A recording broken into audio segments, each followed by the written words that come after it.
feeling because of you leaving that thing for His sake, Azza wa Jal. And the Prophet ﷺ taught us, whoever leaves something for the sake of God, God will give him something better in return.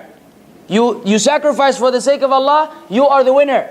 Even though it may appear initially, according to the material standards, that you lost, but you really didn't lose. You are the winner. So when your boss at work tells you that you cannot do a particular thing, which Allah told you to do, you're really a loser if you follow your boss and you disregard Allah and His Messenger. And you're really a winner if you obey Allah and His Messenger, even if you lost your job, which may appear to be in the beginning as a loss. But Allah has something prepared for you, better than what you have lost. But we have to have patience and yaqeen, certainty in Allah. So we will really have faith that this will be the result. Tayyib, it will grant your heart some light. It will make your heart brave. It will give you firmness. It will give you strength. You become a tough guy. Not that you'll be punching people walking down the street, but your iman will be strong. No matter what people say, no matter what people do, it doesn't shake you. You're like a palm tree This palm tree is one of the ones that lean over in the wind. Some kind of tree that doesn't lean over when the wind blows. Okay, a firm tree standing while all the flowers are just, flying around. I need to study more about nature. Tayyib. It prevents the shaitan from entering. The same way looking gives the shaitan some room, then lowering the gaze will block the shaitan from inhabiting your heart and working there 24 hours, 7 days a week. It strengthens your mind, and it nurtures your brain and your mind, your intellect. You become smart. You have what they call al-farasa, insight, where you look beyond the surface. You don't look just immediately. You have foresight. You see, not that you know the future, but you have wisdom.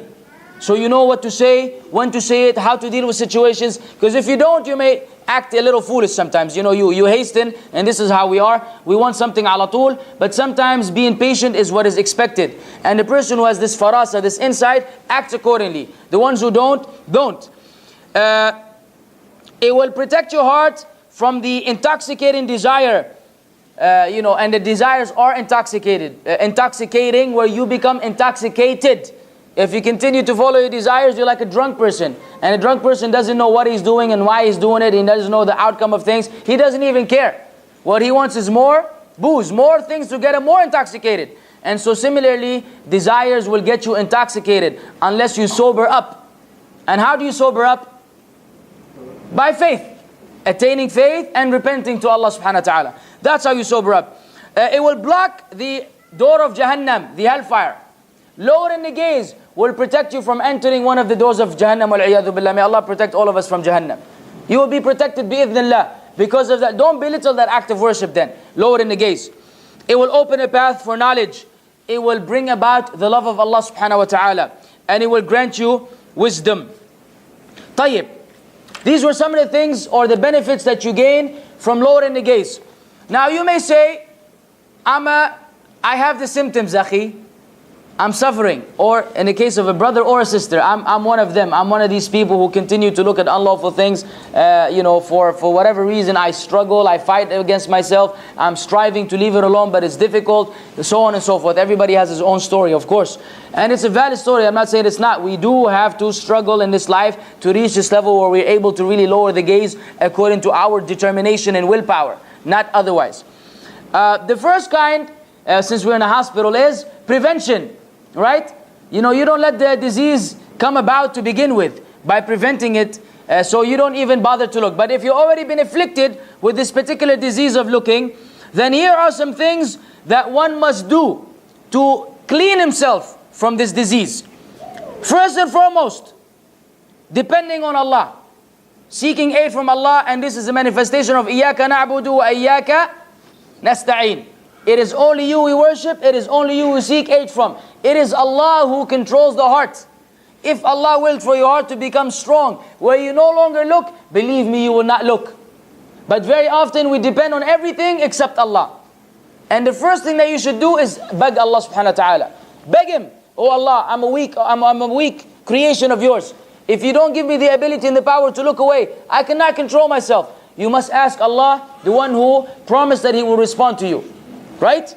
أَمَّا يُجِيبُ الْمُضْطَرَّ إِذَا دَعَاهُ وَيَكْشِفُ السُّوءِ. Or who is it that responds to the distressed when he calls upon Him? and He removes and alleviates the harm. It is Allah subhanahu wa ta'ala. A ilahum ma'allah. Is there any God with Allah? Is there any God with the one true God? The one that Jesus was worshipping? The one that Moses was worshipping? The one that Abraham was worshipping? There's no God but one God. That's the only one God that every prophet and messenger had been teaching and preaching. From the time they were received revelation until they left. That's the only message that they brought to the people. Never it was the worship in the creation. Never it was God being incarnate or in manifesting in some of His creation. This was never the teachings of the prophets and the messengers. And if we were to open a discussion and quote biblical verses from the Old Testament or the New Testament or the Quran, we will never end. But we know for a fact that these were the teachings of the prophets and the messengers. That you depend on Allah. That you do that. إِيَّاكَ نَعْبُدُ وَإِيَّاكَ نَسْتَعِينُ.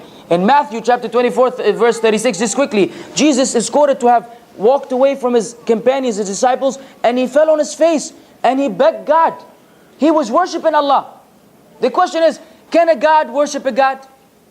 Does the Son of God worship God the Father? If they're co-equal, then that worship is in vain.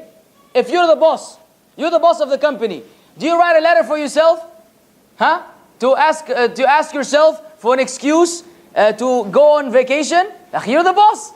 If you're the boss, khalas, you don't have to do anything. You just go. You tell the people working under you that I'm leaving and you leave. You don't go through the formalities of what you will do with your boss because you are the boss. I mean, this is logical.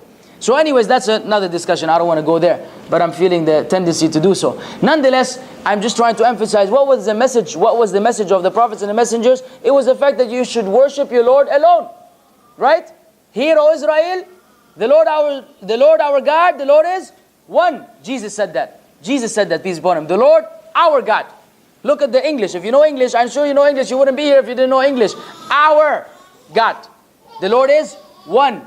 And you shall love the Lord your God with all your heart, with all your soul, with all your mind, with all your strength. This is the first commandment, according to Jesus. Mark chapter 12, verses 29 and 30. Same thing said by Moses in Deuteronomy chapter 6, verse 4. Old Testament, New Testament. Same. Moses said what Jesus said, what Muhammad said, La ilaha illallah. There is no God worthy of worship but Allah. Same thing. So then we seek aid from Allah, not from the creation. If you have a problem, ask Allah. If you want guidance, ask Allah. If you want some problems to be removed from your life, ask Allah. Don't ask the creation of Allah subhanahu wa ta'ala. They cannot benefit you or harm you unless Allah allows them to do so. So then you depend on the one who you are supposed to depend on, bi'idhnillah azza wa jal. Tayyib. Thirdly, keeping in mind that Allah is watching you.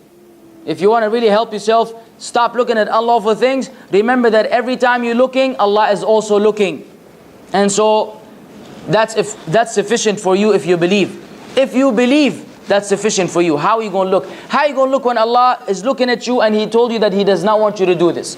Subhanallah. Yani this negates faith. So inshallah this will be a means of deterring us from this particular act. Remember that your eyes will bear witness against you on the Day of Judgment. They will testify. Oh Allah, you gave me to this individual who was supposed to use this sight and these eyes for things that are beneficial, for things that are pleasing to you, but he did not do that. Rather, he used them in things that are unlawful. So the eyes will testify against you, and as Allah told us in the Quran, He will speak to your skin. And you say, what made you testify against me? They will say, أَنْطَقَنَا اللَّهَ الَّذِي أَنْطَقَ كُلَّ شَيْءٍ. It is Allah who made us speak. Allah made us speak, the one who allows everything to speak. Allah makes everything speak on the Day of Judgment. Even the earth will say what you did on top. وَأَخْبَرَتِ الْأَرْضُ نعم آية سورة الزلزلة وَقَالَ الْإِنسَانُ مَا لَهَا يَوْمَئِذٍ تُحَدِّثُ أَخْبَارَهَا. On that day, the earth will express the news, the information, the events that took